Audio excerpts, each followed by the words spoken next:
Olá, bem-vindos a mais um episódio do 193 BombaCast, o podcast da Fundação de Apoio ao Corpo de Bombeiros.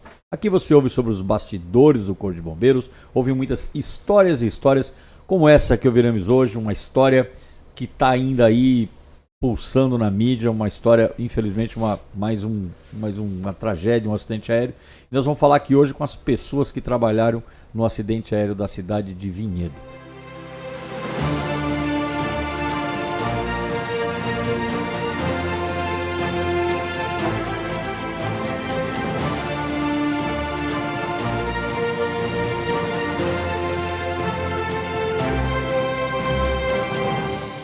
Mas antes de começar esse programa, eu quero lembrar você, inscreva-se no canal 193 BombaCast. Dê o like, ative o sininho, acompanhe nossa programação todas as segundas-feiras às 19 horas. Como eu disse, o assunto é pungente, tá aí na boca de todos, ainda muita gente, e nós inclusive impactados. Nós vamos falar sobre o acidente aéreo ocorrido em Vinhedo na semana passada. Hoje nós estamos gravando dia 20, o acidente foi no dia 12, é isso? No dia 9 de agosto, na cidade de Vinhedo. Recebemos aqui hoje com muita alegria a capitão Daniela, que já esteve aqui outras vezes, o capitão Maicon Cristo, que também já esteve aqui, ou não? Tô estreando, senhor. Tá estreando? Achei que você já tinha vindo. A minha. E o Miquelin tá estreando também? Sim, senhor. Que bom, parabéns. Estamos aqui com 3 capitães que trabalharam nesse evento, né? Coordenaram as operações lá, e a gente vai direto ao ponto, né? Vamos falar sobre bombeiros em ação, sobre este episódio. A Daniela você já conhece, já falou aqui sobre Turquia, teve lá na missão na Turquia e outras grandes ocorrências, mas hoje nós vamos falar de acidente aéreo. Daniela, qual foi a principal diferença que você viu nesse cenário de queda de aeronave que nós tivemos aí no dia 9 de agosto? Eu acho que a quantidade de vítimas, com certeza, né? Uma ocorrência nossa foi mais impactante. Eu nunca tinha pegado um acidente aéreo, né? De 2007 que o senhor falou, eu era CFP, Comando Força Patrulha. Estava na polícia, mas não atuei na área quente. Então a gente trabalhou com os deslocamentos dos corpos, que teve também dessa vez, né? O policiamento apoiou na transferência dos corpos até o IML Central, em São Paulo, veio de vir para cá. Então,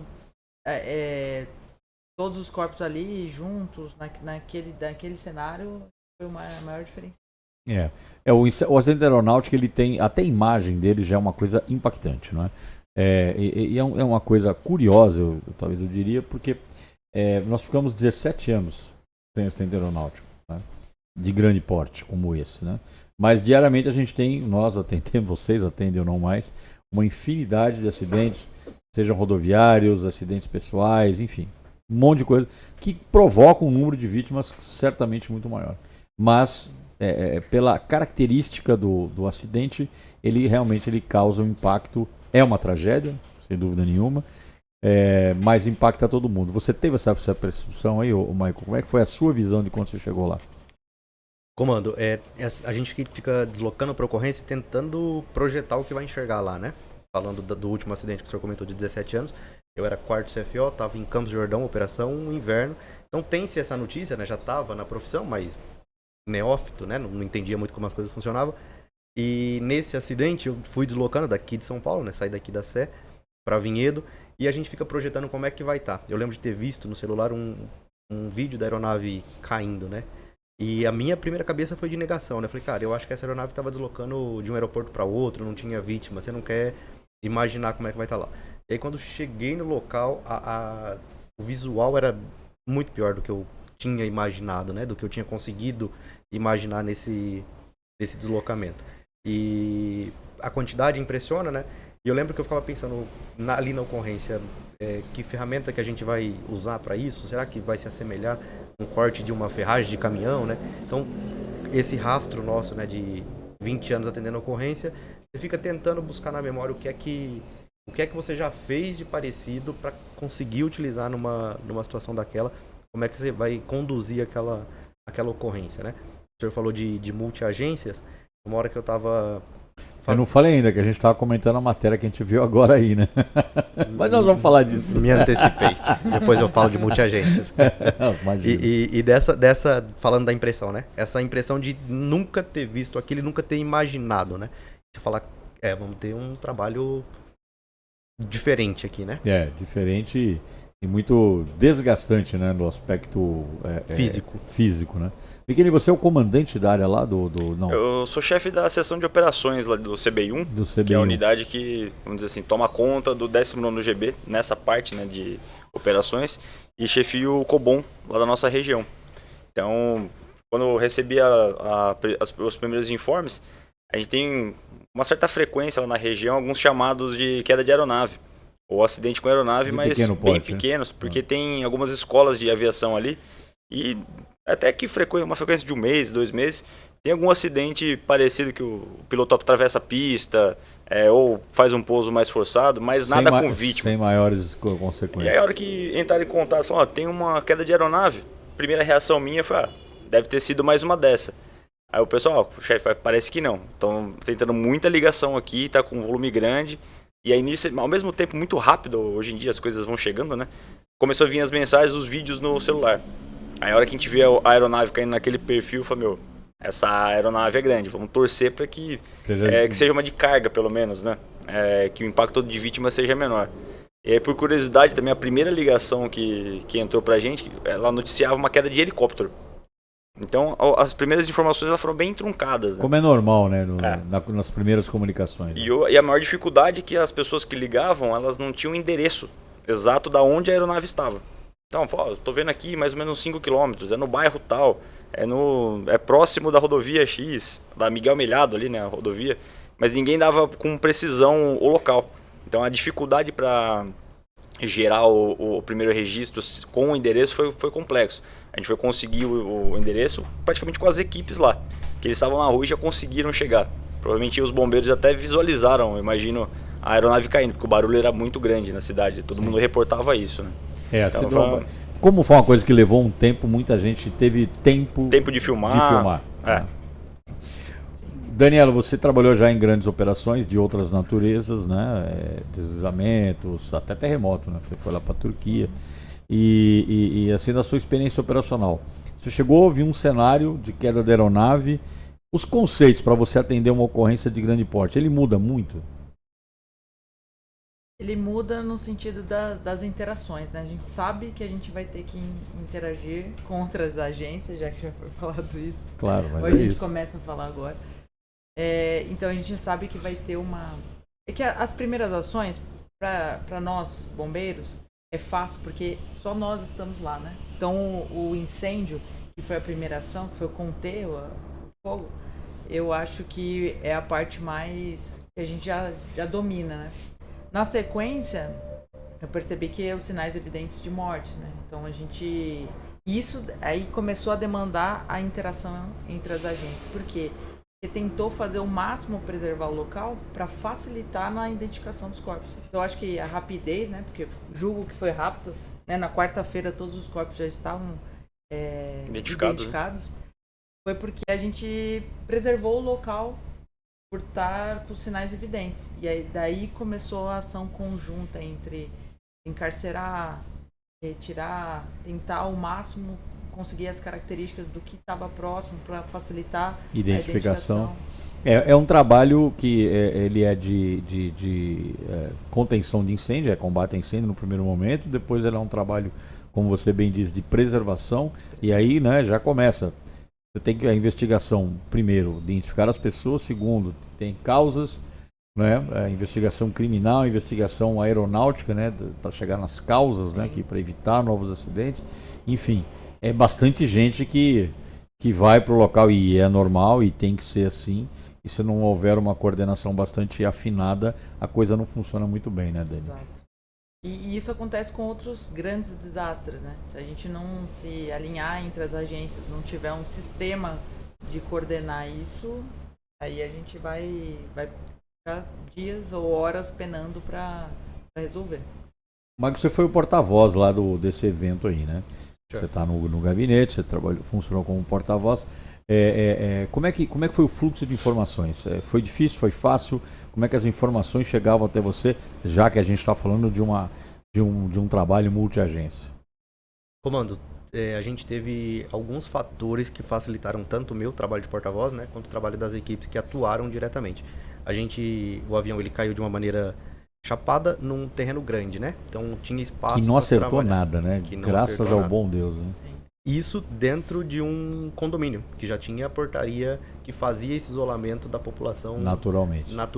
né? Então a gente tinha já um cenário pré-organizado em razão das condições que se deu o acidente. E aí a gente, quando começou as reuniões, né, preparatórias no SICOI, para quem está assistindo entender, a gente reunia as 15 agências que estavam lá no primeiro momento. 15 agências era o que estava lá. Sim, senhor, nesse primeiro momento. Dentro do SICOI, né, que é o nosso caminhão, do CO, e eu participava dessas reuniões. Então eu ouvia ali, cada agência, o que ia acontecer do trabalho delas, né, a especificidade de cada uma.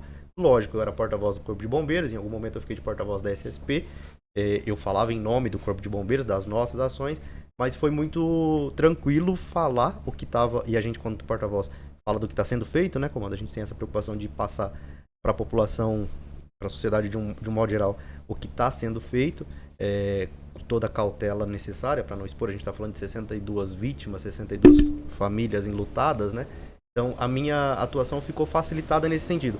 Eu participava das reuniões preparatórias, desde a primeira reunião, né? Eu cheguei lá por volta das 3h30 da tarde, então essas reuniões, conforme acontecendo para decidir os próximos passos, eu estava presente em todas, né? Então isso facilitava entender o cenário, e aí tem o nosso trabalho de filtrar aquilo que vai ser dito em cada momento, né? A gente, por a óbvio... gente tem que informar, né? Preservando, como você disse, né? Exato. O luto das vítimas, mas também temos a obrigação de informar as pessoas do que está acontecendo, até porque gera muita apreensão, gera muito medo, de uma forma geral, até as pessoas, né, que moram na região. Com relação à segurança. Segurança, né? Exatamente. Não deslocar para lá, né? Foi uma preocupação inicial também, né? Familiares, tudo bem que a maioria dos familiares eram de outro estado, né?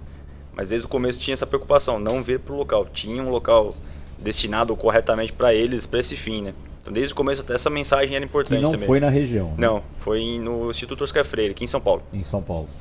E no aeroporto lá. E no aeroporto também, já tinha recepção. Da onde partiu Da o onde aeronave. partiu, no caso, em Cascavel. Né? Isso.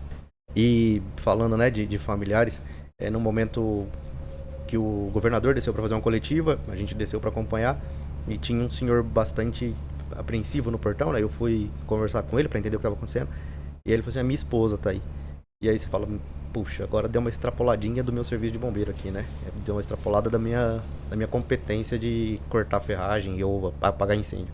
E aí eu tava junto com o capitão André Elias, a gente colocou ele pra dentro, conversou, orientou que ali não era o melhor local. E aí entre esse nosso trabalho da comunicação, né? A gente tá comunicando para uma nação, tá comunicando para o mundo, né? Algumas emissoras internacionais estavam lá. E a gente tá comunicando pra família, né? A gente tá comunicando pro pai, pra mãe, pro filho, pro irmão, de quem tá ali na ferragem, né?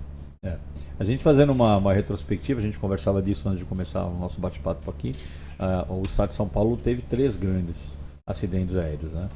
Foi em 1996, na região da Vila Santa Catarina, em 2007, no aeroporto de Congonhas, e agora em 2024, em Vinhedo. Né? E é claro, eu acho que talvez eu sou o único que estava, né? Não nesse, mas nos outros 2, né? Eu vejo uma diferença muito grande, né? Eu uso a palavra maturidade, né? No atendimento que nós vimos lá nesse primeiro evento, né? De 1996 e agora.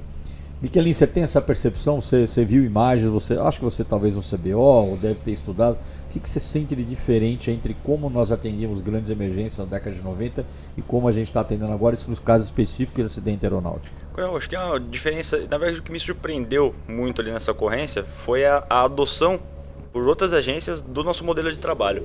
Então isso foi muito bacana, porque todo mundo entendeu o que era o SICOI.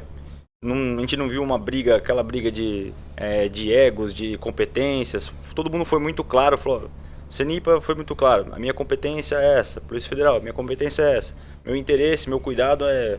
Eu lembro muito nitidamente isso. O CENIPA falou, o que me preocupa aqui, a parte de interesse é o motor, caixa preta, alguns detalhes, e a gente foi aprendendo isso. A Polícia Federal, a Polícia Civil falou, pra gente tem que ter um cuidado especial com os corpos, tal jeito. Isso todo mundo foi aprendendo e o bombeiro se colocou à disposição como uma ferramenta naquele momento. E foi uma passagem bem interessante nas primeiras reuniões. O Coronel Newton, ele se posicionou dessa forma. O trabalho do bombeiro, onde até a nossa alçada, ela encerrou aqui. No momento que a gente finalizou o rescaldo. A partir de agora, o Bombeiros é uma ferramenta para os senhores. E só essa palavra dele ali deu para perceber que ali ele praticamente ganhou as outras agências, né? Se colocando à disposição, colocando o CO, o nosso caminhão, né, o SICOI, à disposição, onde as reuniões iam.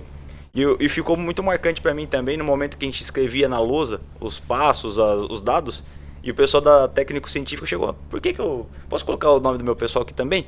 Por favor. Posso colocar a quantidade de peritos e tudo mais? Por favor.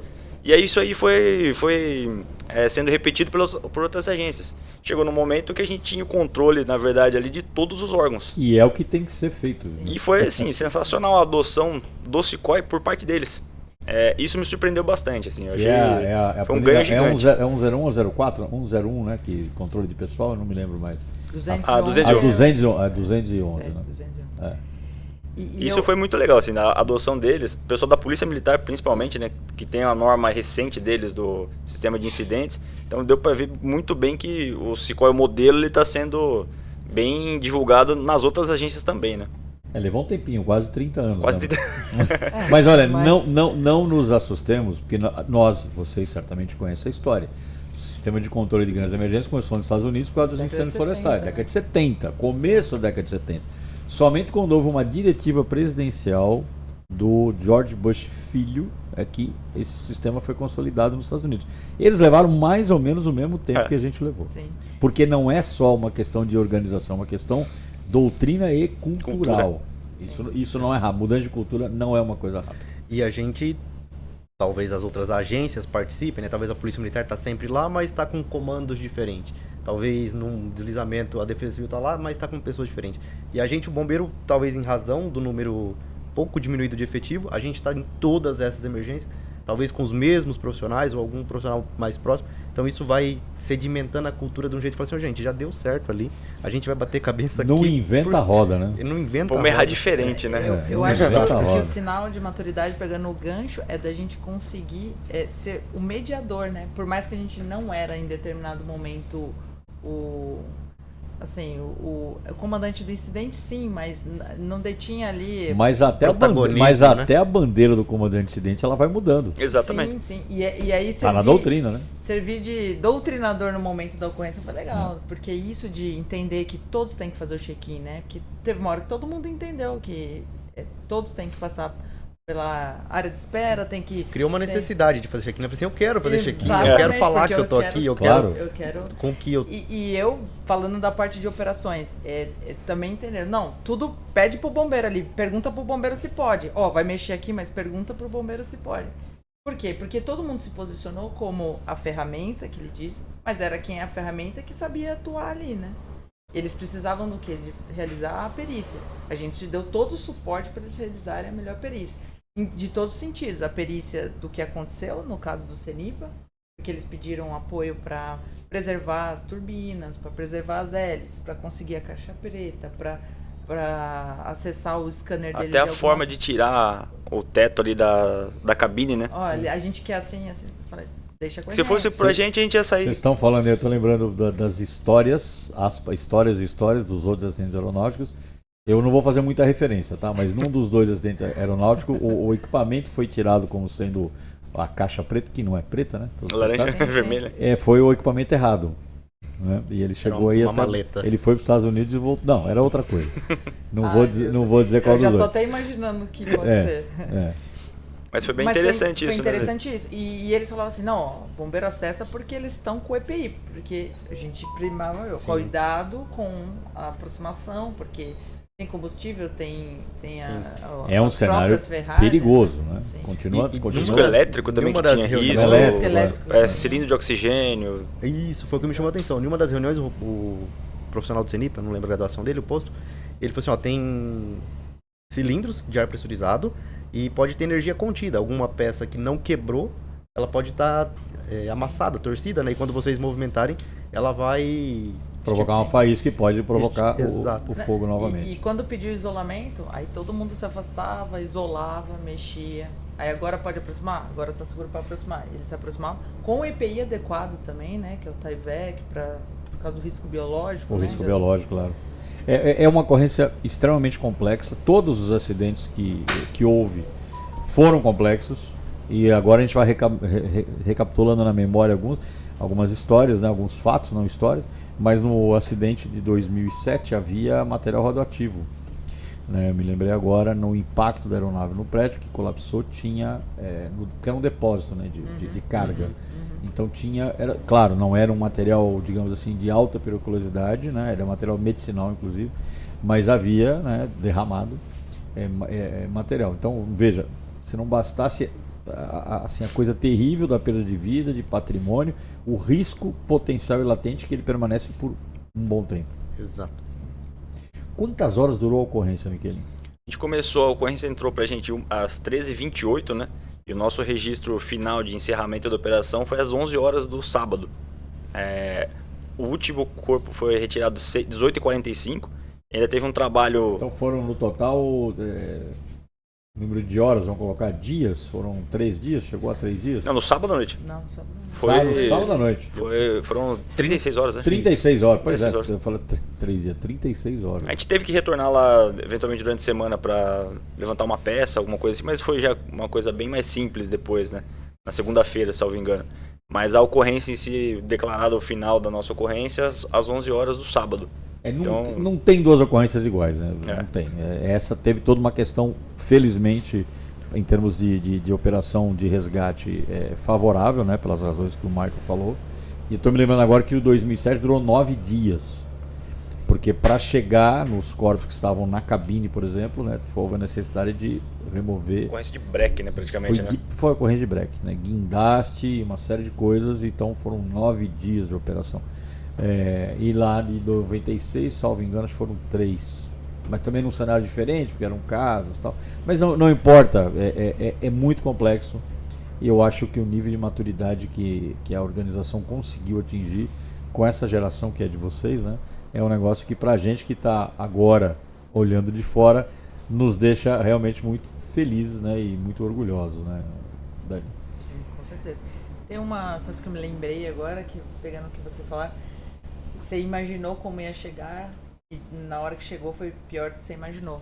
Só que acontece alguma coisa e a gente depois acostuma com aquele e começa a ver aquilo que não tinha visto. Então, assim, o cenário, por isso da importância da passagem do serviço no local, o cenário começa a ficar tão mais óbvio, né? E a gente fala, não, mas se a gente fizer isso aqui, existe uma sequência lógica.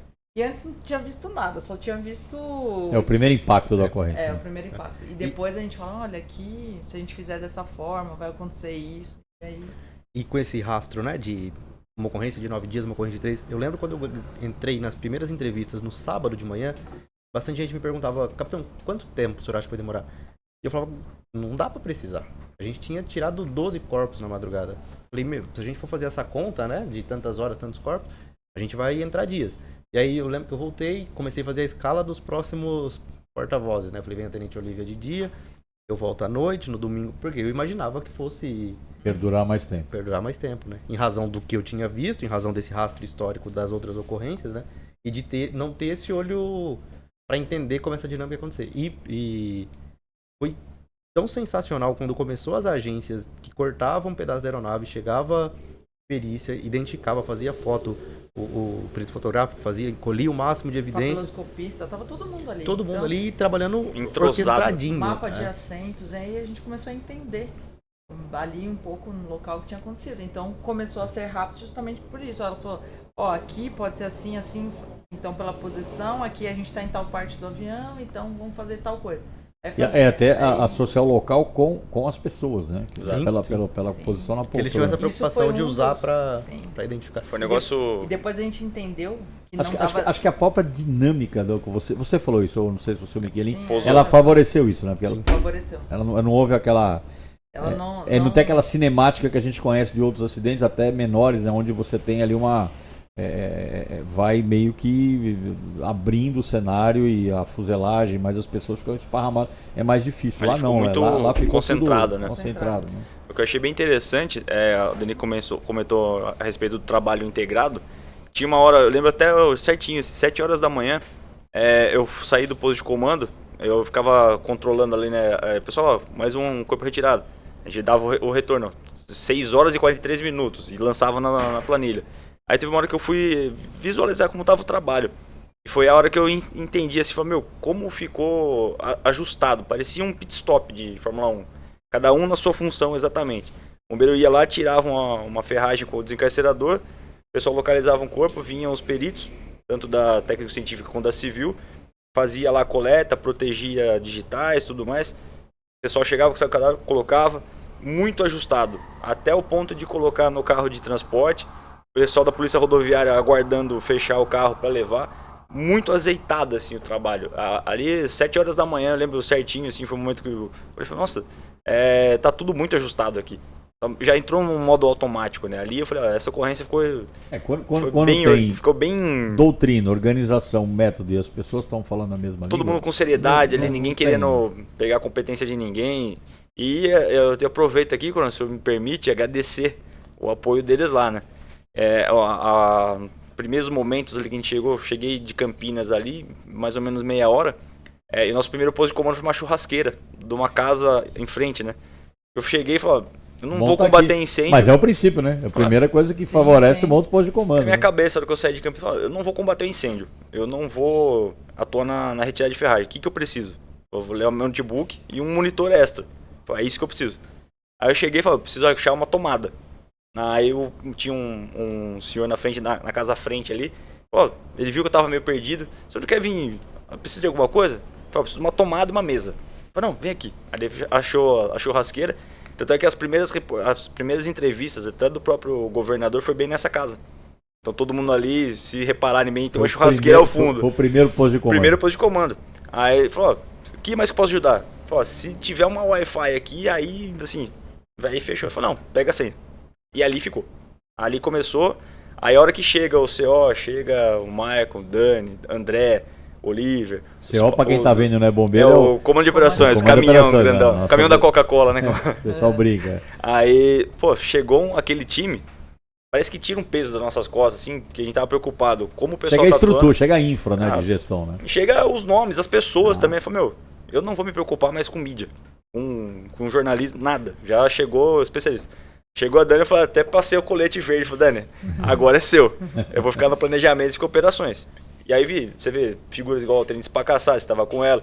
Falei, essa parte da operação não precisa mais se preocupar.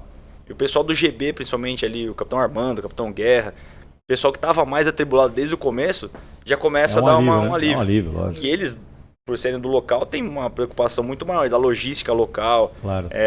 Um trabalho muito maior pela frente. Então, a hora que chega esse pessoal, eu falo, que bênção que chegou essa equipe de apoio e foi determinante, sim, para o sucesso da ocorrência, né? Então, já falei obrigado para vocês várias vezes, mas foi... Aproveita, formalmente, fala ao vivo e a cores. Ao vivo e a cores. Foi fundamental. Passa a xícara para mim, Miquel, ele vai passando a xicrinha dele. E o que é sensacional, o Miquelin tocar nesse aspecto, né? A gente que chega para apoiar na ocorrência, né? Dificilmente a gente vai chegar no primeiro momento. É a gente chegar sabendo qual é a nossa função, sem ter essa ou estrelismo, ou vontade de fazer o que o outro tem que fazer, né? É lógico que algumas ações são mais visualmente bonitas, são mais heróicas, né? Mas a gente tá lá cada um para cumprir o seu devido papel, né? E quando isso acontece, e graças a Deus, né, tem acontecido com frequência nas grandes ocorrências, a gente percebe o sucesso da ocorrência, né? Qual é o meu papel? Meu papel é atender a imprensa, ser o oficial de comunicação, né? Qual que é o papel da Dani? O papel da Dani tá bem estruturado. Qual que é o papel? E aí, é uma orquestra, né? Cada um tocando o seu instrumento e o final fica harmônico, né? Fica uma sinfonia harmônica. Alguém quer adoçante, alguma coisa? Obrigado. Não? Bom, vou aproveitar e fazer uma pausa aí, tá, o Maicon? A gente está oferecendo aqui para os nossos convidados um café do nosso Bomba Café, o café temático da Fundação de Apoio ao Corpo de Bombeiros. Fica aqui na rua Anita Garibaldi, número 25, bem ao lado do Comando Corpo de Bombeiros. Como disse, um café temático, memorabilia de bombeiro, decoração, ponto de encontro de veteranos. Venha conhecer. Aproveita a visita, sobe no primeiro andar e conhece a loja da Fundabom, parceria com a SOS Sul. Lá você vai encontrar muitas das memorabilias que estão aqui nesse cenário, você vai encontrar lá. Mais camiseta, boné, chaveiro. Quer dar um presente de bombeiro? Vem conhecer a lojinha da Fundabom. E como sempre, eu aproveito para mandar um abraço aos nossos parceiros, ao Nobre, ao Bill, a Marie, a Rafinha e a Shirley. Quem? E a Lili, não esqueci de você não, Lili. Pessoal que trabalha aqui na Funabom, que faz o atendimento com muito carinho, seja no Bomba Café, seja na loja. Aproveita o café, toma e eu vou tomar o meu. Tá excelente. Você falou um negócio, eu não sei se foi a Dani ou se foi você, foi questão de ego. Em algum momento alguém de vocês falou, né? Foi o Michelin. Foi o Michelin. Não tinha ego. Mas é uma coisa que realmente a gente fica muito feliz de ver uma fase superada. A gente tem notícias, né? E é claro, agora eu vou falar até de coisas fora do nosso universo, né? No World Trade Center, foram várias forças-tarefas de vários estados americanos que trabalharam lá. Numa das que foi a da Flórida, a gente tem um conhecido lá. Isso em 2001, né? E um dos maiores problemas que eles tiveram lá naquela época, estamos falando de coisa de mais de 20 anos atrás, era essa questão de todo mundo querer fazer e não deixar o outro fazer, né? Uma coisa de ego, né? Então é uma coisa que é do ser humano, é uma característica que não é nossa, né? Mas quanto mais você tem solidificado uma doutrina, quanto mais você tem solidificado o conhecimento de uma coisa, menos tem espaço para esse tipo de coisa. Vocês concordam comigo? Comando, até um exemplo real, né, dessa ocorrência, na hora que foi tirar a asa. Eu lembro que a Dani falou pros meninos, ó, passa uma linga ali, passa uma linga aqui. E aí eu olhei para as lingas e pensei comigo, né, falei, puxa, eu podia colocar as duas alças da linga no guincho. E aí eu falei, cara, mas a minha função aqui não é essa, né? Se todo mundo aqui for falar o que acha, a gente vai ficar batendo cabeça. Aí eu falei assim, a decisão tá tomada. Vai dar certo. Eu faria de outra maneira, sei lá por quê, mas eu não tô aqui pra identificar a maneira que eu faria e questionar a maneira que a equipe que tá fazendo, né? Então eu lembro de ter parado e falar assim, não, vai dar certo, Mike, não precisa você falar e interromper uma operação que já tá acontecendo. Então, de entender no tabuleiro ali, cada um tem a sua... E confiar também, né? E confiar também, e confiar. E algumas atividades são mais legais de fazer. Segurar no cortador e girar ali pra cortar é bacana, mas a gente precisa entender que cada um não tá ali pra fazer aquilo, né? E tem a peça específica pra fazer aquilo. Então essa maturidade a gente mais recruta, lógico, acompanhou esse crescimento do Sequoia, nessa fomentação. Eu lembro de vir do interior, trabalhava com 14GB na época, né, Presidente Prudente. Vinha para as reuniões que se falava de Sequoia, chegou uma época que você falava assim, meu Deus do céu, toda EAP vai falar de Sequoia? E agora você vê que era necessário, né? Toda EAP vai fazer E a gente tem que falar ano que vem de novo. Tem que falar a vida inteira. Toda EAP vai fazer simulado de mesa, toda EAP vai fazer simulado aqui no pátio 10. E você fala, cara, precisava. É assim que se firma uma doutrina, né? Hoje tá no natural ali. Eu lembro quando eu cheguei, o Michelin já tava lá nessa churrasqueira, né? Com o computador aberto. E aí eu falei, é aqui que eu preciso passar a minha equipe, com que a gente chegou e que a gente veio fazer, né? E aí isso começa natural ali na ocorrência, todo mundo veio e criar essa doutrina. E não que o bombeiro quisesse, procurou isso, mas quando chega outra agência que fala, meu, esses caras já tem um caminhão, esses caras já tem uma sala de reunião, esses caras já tem uma sala quentinha. Estão falando coisa que tem sentido. Esses caras estão falando coisa que tem sentido. Vamos nessa trilha aqui, enquanto perdido no mato, né? Sim. Vamos nessa trilha aqui que pode ser que chegue a algum lugar, né? Então, a doutrina sedimentada, a estrutura física, né? A logística posta ali. Eu lembro na madrugada, choveu muito, esfriou muito na madrugada. Eu lembro que eu falava, São Pedro, o frio ok, mas a chuva é sacanagem, né? Um dia muito frio, né? Foi um dia particularmente frio. Muito frio, muito 7 frio. graus. E aí veio uns caras da Polícia Federal e, tipo, viu que a gente tinha tudo. Ele falou assim, vocês têm um pão para arrumar pra gente? Que eu falei, chega aí, tem um pão. E coisas de ocorrência, né?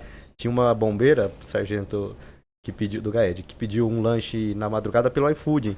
E aí, da onde ela pediu o lanche, que eu não sei, mandou 2 garrafas de café, de cortesia. E aí, quando esses caras chegaram de manhã, eu falei assim, a gente tem café e tem pão pra vocês. Eu falei assim, meu, como que vocês têm café aqui? Eu falei, não, também não vamos contar tudo pra vocês, né? Algumas coisas a gente vai guardar pra gente, né? Cara, é fantástico, né? E foi muito legal quando também a hora que a gente fala assim, esse espaço aqui, a sala de reunião do caminhão, não é nosso. Isso aqui é pra mais gente vir. Aí eu lembro até hoje a chefe da Polícia Técnica Científica lá no local falou, mas eu posso pôr meu computador aqui? Eu falei, por favor. É pra isso. É pra isso. Aí ela abriu um sorriso e falou, nossa, é todo mundo bem-vindo. O ideal aqui, na verdade, é que tivesse um notebook do bombeiro, da Polícia Civil, todo mundo que tá aqui, Sim. tivesse alguém conversando aqui. Aí, naturalmente, ficou. Virou a sala de reunião, ela começou a ter muito mais gente sem ser bombeiro, né? Que é muito legal. E ela tem uma limitação de lugares, né? Mas até que tá espaçosinha, né? Ficou excelente. Mas depois de um certo tempo, não demorou muito, o pessoal percebeu, não preciso entrar nessa sala, quem tem que entrar é fulano. E aí não exatamente, ficou aquilo natural. lá, todo mundo quer subir. É Eu natural. que ficava ali do lado de fora esperando as ordens, né, o que estava sendo planejado. Eu percebia que o pessoal subiu, não, fulano que já tá lá representando a gente. Então, assim, todo mundo entendeu que... A dinâmica, né? Para chegar nessa etapa, nesse estágio, a gente passou por várias etapas. Claro, vocês vão se lembrar disso. Houve uma época que, assim, chegou o caminhão do Sicói. Pô, resolveu. Mas pera um pouquinho, o caminhão ele é uma ferramenta. Por trás do caminhão tem uma doutrina. Por trás do caminhão tem ações, tem uma gestão, né? Então, veja quanto tempo a gente demorou, né? Então, hoje as pessoas enxergam isso. Até que você chegou lá, você montou o posto de comando numa churrasqueira. Né? E funcionou. Né? À medida que os meios vão chegando. E as pessoas, né, de outras agências, trabalho, a imprensa, né, o papel que a imprensa tem de entender. E ele já entende, né? Há um tempo ele já entende, né, como é que isso funciona. Isso, assim, tem o fluxo de informação que é importante. Facilita o trabalho deles. Né? Exatamente. O trabalho deles. E as informações, elas não são desencontradas. Né? Se você foge daquela situação de alguém falar alguma coisa e isso acontecia no passado, né? Sim. Alguém falava uma coisa e vinha outra e falava, não foi isso, foi aquilo, desdizia, ou ficava uma coisa aparentemente confusa em termos de informação. Isso também se resolve, né, Maico? E falando de confusão, né?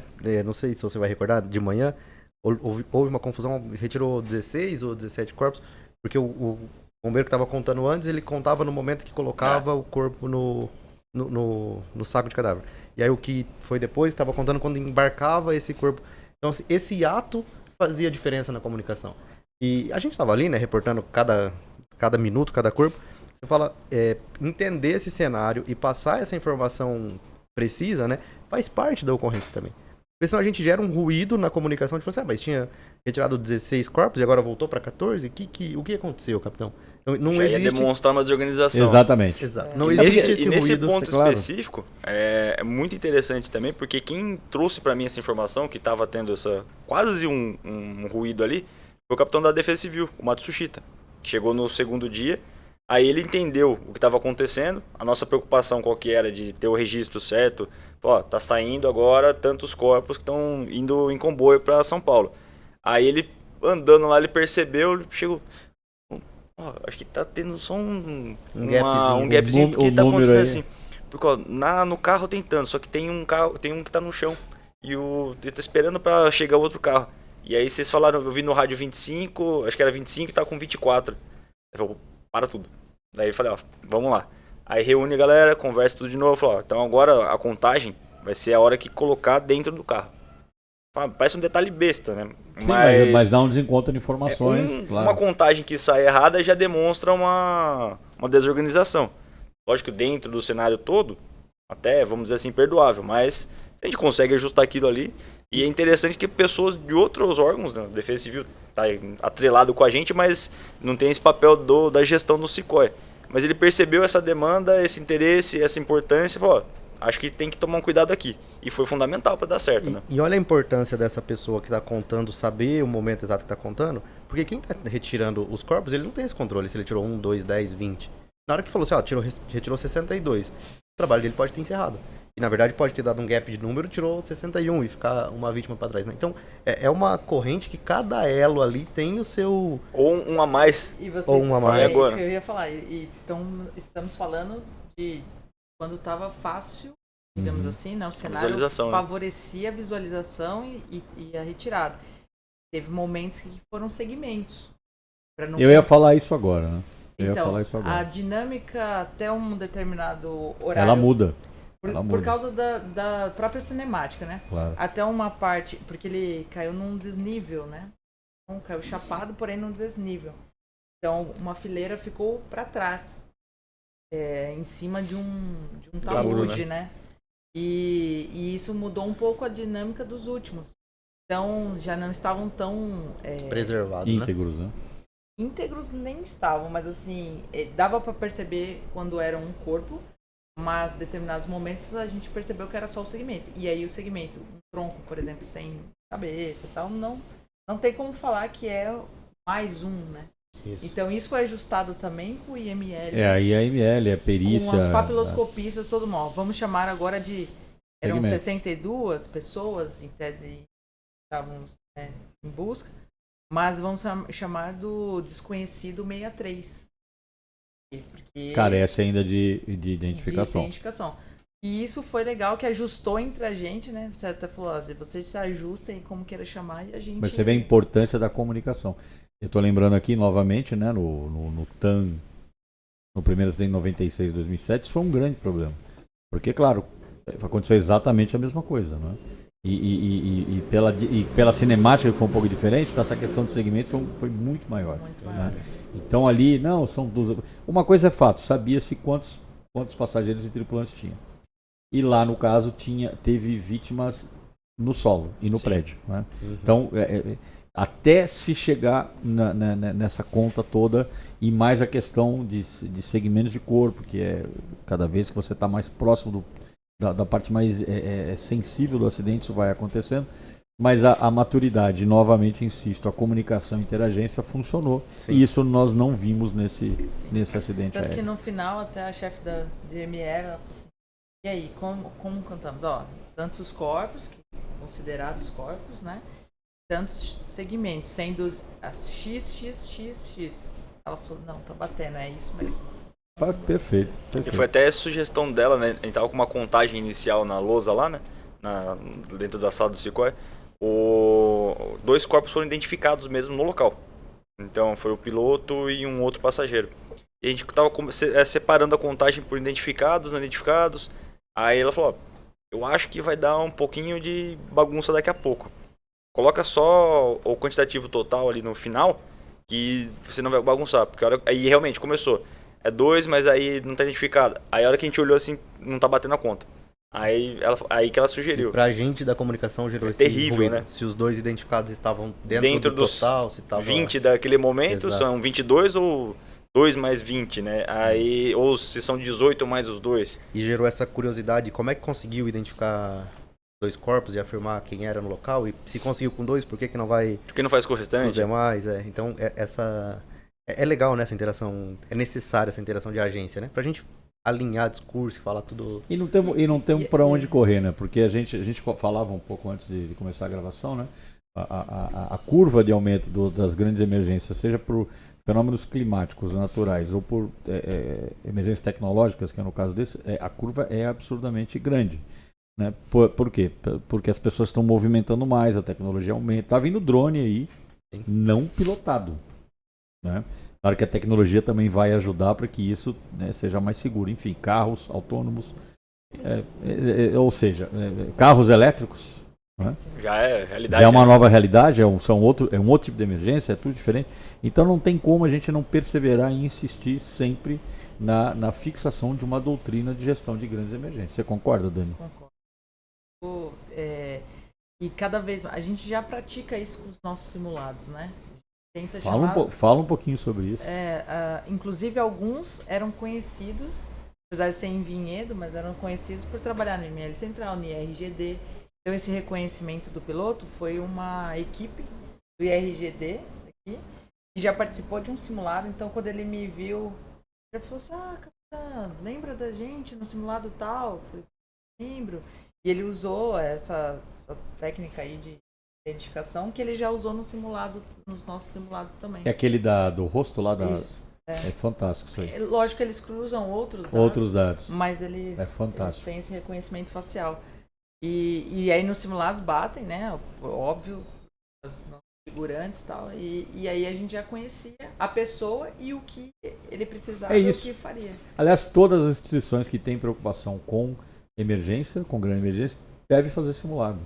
Né? E participar dos nossos, né? Sim, chegar na ocorrência, sabendo o nome da pessoa. Faz uma grande diferença. Nossa, é um ganho assim absurdo. Faz uma grande diferença. Não precisa explicar, saber como que funciona. A pessoa já chega no posto de comando, já conhece pelo nome. Isso aí é, assim, a ocorrência ela evolui na qualidade muito rapidamente. Assim, esse diferencial. Então acho que cada vez a gente tem que fomentar mais exercícios como esse. simulados. O senhor comentou de drone, foi até uma situação bem que ficou marcante também ali da ocorrência. O drone ele nos ajudou muito no começo para mapear a área ali, os nossos, né? Os nossos, Quando eu né? digo, já tô me apropriando Das da agências. SSP inteira ali, tá? Quem fez as primeiras imagens de drone que eu usei lá no ICS 201 foi um pessoal da Polícia Civil. Então já colocaram lá, em tempo praticamente real, já colocou no computador. Isso ajudou bastante. E teve um dado momento, eu não lembro se foi de manhã ou se foi à tarde. Foi à tarde, né? Um drone lá. A gente olhou assim, é seu? É seu? Não, não é seu? Não. Pô, esse drone provavelmente não está autorizado aqui. E aí o pessoal da Polícia Rodoviária fez uma ponte e com a SAP, né, com a Administração Penitenciária, e conseguiram um equipamento de bloqueio de drone. Que eu, ser sincero, não sabia que estava tão fácil, que era tão simples de trazer. E ajudou muito, Polícia né? Penal, né? Que era Não consegue fazer o controle do drone. Aí depois me explicaram que o drone, esse bloqueador, ele pode trazer o drone para perto do equipamento. Ele pode repelir o drone e voltar, ou simplesmente fazer ele pousar. Falava, não vamos ser tão ignorante aqui, vamos. Vai voltar. Vai voltar para. Vai voltar porque pega a localização e eles foram atrás. Foram atrás de quem estava fazendo imagem. Aí, assim, a tecnologia ajuda, mas a gente tem que pensar também nessas condições, né? Pois é. Olha, eu quero agradecer vocês aí pela oportunidade, né? A gente estava bastante ansioso até para fazer essa entrevista. Vai ser bate-papo aqui no 93 BombaCast e falar sobre essa ocorrência, sobre como foi a gestão dessa ocorrência, como foi a atuação do Corpo de Bombeiros. E eu tenho certeza que muita gente vai assistir isso aqui e vai entender um pouco melhor da dinâmica do trabalho, do atendimento de uma grande emergência e como é o trabalho do Corpo de Bombeiros. Quero agradecer então você mais uma vez, Daniela, por estar aqui mais uma vez com a gente. Michael Cristo, que está debutando aqui no 93 BombaCast, o Miquelin também. Agradecer o trabalho de vocês, a dedicação, o amor que vocês têm pelo Corpo de Bombeiros e por tudo que vocês fazem. Agradecer e dar o meu recado aqui, né, à Secretaria de Segurança Pública pela brilhante condução desse evento, desse trabalho interagência. A gente já falou sobre isso em outras oportunidades. Parabéns. Mais uma vez manifestar aqui o nosso luto, os nossos sentimentos pela família, os familiares e todos aqueles que pereceram nesse acidente aeronáutico, nosso respeito e nosso abraço carinhoso. Agradecer também ao Comando do Corpo de Bombeiros, né, o Coronel Newton, que permitiu que vocês viessem falar sobre o assunto aqui.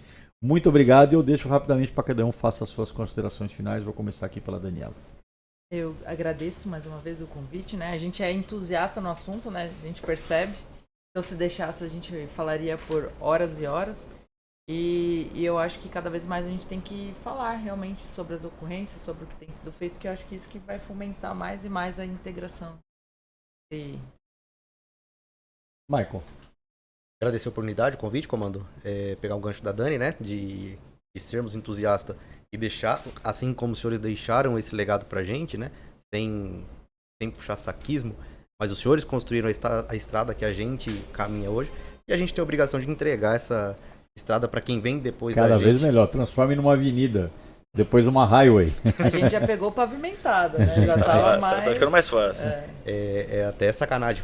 A gente chegou já nesse processo acontecendo, né? Então a gente tem a obrigação, sim, de deixar essa estrada o mais pavimentada possível e eu acho que a instituição está caminhando para essa maturidade. E a gente está aqui em São Paulo, onde é o maior laboratório de ocorrência, a todo momento a gente, 40 segundos, né? A gente sai para atender uma ocorrência no quartel. Então a gente ainda tem essa oportunidade de buscar essa excelência em cima do número de ocorrências que a gente está a todo segundo atendendo. É verdade. Miguelinho? Quero agradecer pela oportunidade, pelo convite, foi uma honra, um prazer de estar aqui, podendo participar dessa entrevista. Agradecer a Fundabom pelo trabalho que ela faz, nos ajudando diariamente no apoio ao Corpo de Bombeiros. E mais uma vez, agradecer Michael, agradecer Dani, todas as equipes, todo mundo que foi para lá no apoio. Tanto vocês, GAED, Gabinete, todos os apoios foram fundamentais lá e fizeram a diferença. Então, mais uma vez, muito obrigado pelo trabalho de vocês, obrigado, Coronel, pelo trabalho do senhor à frente da Fundabom e pelo trabalho da Fundabom também, no apoio aos nossos bombeiros. Nós que agradecemos todo o apoio que vocês têm. Tem uma frase que é muito conhecida, né? A gente usa constantemente, mas acho que ela cabe muito nessa sua fala, o Michael. O plantador de tamareiras, né? Quem planta tamareiras não come tâmaras, né? E vocês também estão nesse trabalho, nessa semeadura aí de coisas que no futuro trarão sempre um melhor atendimento e mais segurança para as pessoas. Parabéns, muito obrigado. Venham sempre no nosso 193 BombaCast. Obrigada. Este foi mais um episódio do nosso 193 BombaCast. Espero que você tenha gostado. Falamos sobre o factual, o acidente terrível aí de Vinhedo nos últimos dias. Mas antes de terminar nosso programa, eu quero lembrar você, inscreva-se no nosso canal 193 BombaCast. Dê o like, acompanhe nossa programação todas as segundas-feiras às 19 horas. Muito obrigado e até a próxima. A gente dedica esse programa de hoje em memória do soldado da Silva do 3º GB, que faleceu recentemente no incêndio na Zona Leste de São Paulo, e ao Cabo Aurélio, do 11º GB, que no dia de hoje que nós estamos fazendo essa gravação, também faleceu em cumprimento ao seu dever. Ambos cumpriram o seu juramento solene, que todos nós fazemos, de, se necessário, entregar a própria vida pelo o seu semelhante, pelo cidadão de São Paulo. A vocês, a minha melhor continência do velho comandante.